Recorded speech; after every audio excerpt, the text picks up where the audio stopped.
So it is your role to make sure that you play your part very well so that the Kenyan people can benefit from the provisions of the Constitution.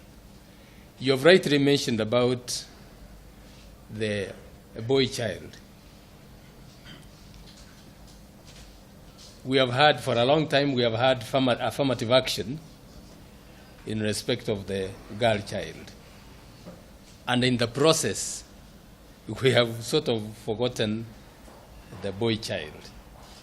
I am happy to note that it has already concerned you, and you are going to carry out, to do whatever you can to make sure that both genders, especially our children, are taken care of, and the provisions are made so that they neither is left behind.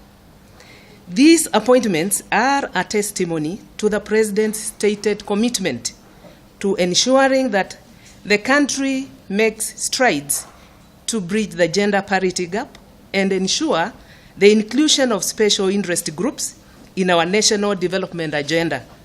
When I talk of special interest groups, I'm talking of the aging, not the aged, the aging, because we have some aging society. We are talking of the marginalized.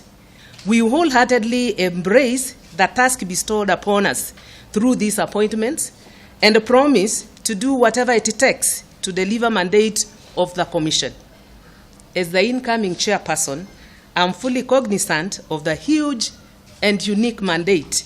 The issue of equality is a major issue in Kenya. When we have over 90% of girls in northern Kenya undergoing FGM, when we have many Kenyans living in forests, when we have many Kenyans living in slums in deplorable conditions, we have a lot of work to do.